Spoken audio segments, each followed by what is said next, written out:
Good morning, children. As you know that we are going on currently on the topic simultaneous linear equation. So I've taken one more problem related to the topic.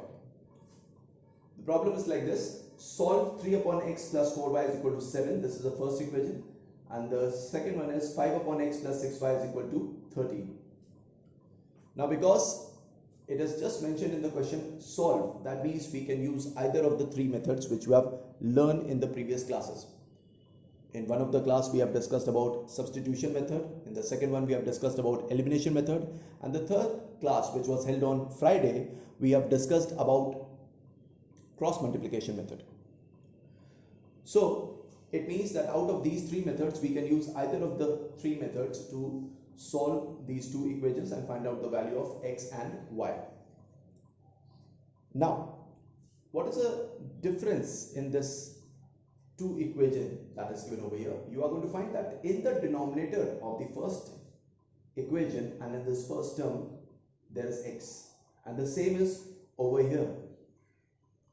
So whenever such kind of a question comes in linear equations where you find the variable in the denominator part, in that case what do? We assume, like I have assumed over here, let 1 upon x be a. Now why I have assumed 1 upon x be a? The reason is because this 3 upon x, as you can see over here, can be expressed as 3 into 1 upon x, as the product of 3 and 1 upon x. And as per to my assumption, I have assumed 1 upon x be another variable as a. So on substituting the value a over here in place of 1 upon x, then this term 3 upon x will become as 3a. Similarly, the term 5 upon x can be expressed as 5 into 1 upon x, and that can form the new term as 5a. So children, remember this thing, that whenever such question comes in linear equation where you find a variable in the denominator part, there you make this assumption. So now the two new equations will be 3a plus 4y plus is equal to 7, and the second equation will be 5a plus 6y is equal to 13. Now the method that I have decided as per to my convenience, that is the elimination method. And in elimination method, as I told you earlier also, that we have to make any one term in both the equations same, so that that term can be removed, it can be eliminated from both the equations, and so you can find out the value of the other variable. So as you can see, I have taken the coefficient of a, that is 3 from here, and I have multiplied this equation completely by 3. Similarly, I have taken the coefficient of a from this equation and I have multiplied this equation by 5. Now what will happen? If this equation will be multiplied by 5, it will form 5 into 3a as 15a, 5 into plus 4y as plus 20y, and 5 into plus 7, that will be 35. Similarly, we are going to multiply 3 with this entire equation. It will form 3 into 5a as 15a, 3 into plus 6y as plus 18y, and 3 into 13 will give us 39.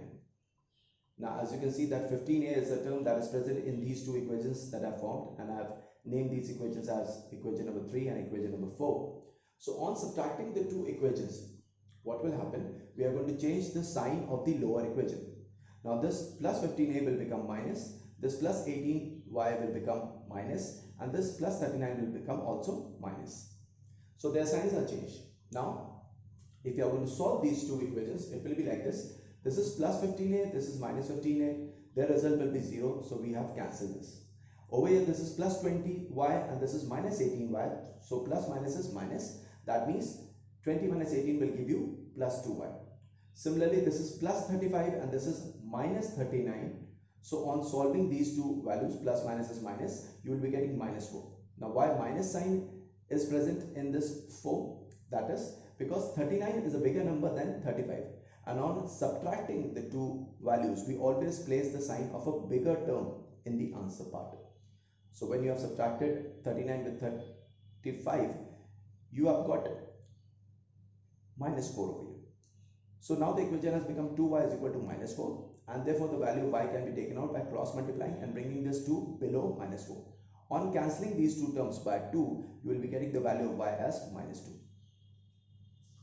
Now once we have got the value of y as minus 2, out of these four equations, that is either the first one, second one, third one, or the fourth one, out of any of these four equations, we can substitute the value of y as minus 2 and we can get the value of the other variable.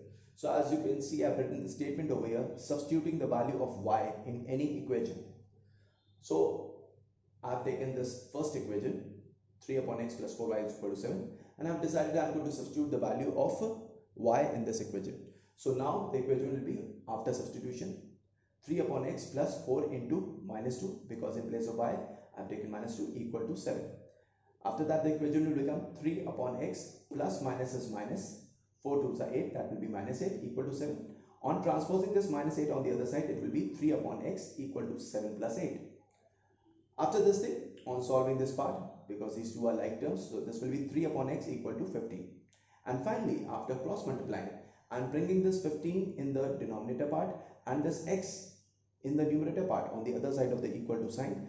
The equation will be x is equal to 3 upon 15, which on cancelling by 3 will give us the value of x as 1 upon 5. So children, as you can see, we have got the value of y as minus 2 and the value of x as 1 by 5. The same answer you will be getting, the same values you will be getting if you will be solving it by cross multiplication method or by substitution method. Children, remember that if the name of the method is not given over here, that means you can do it by either of the three methods that I have told you.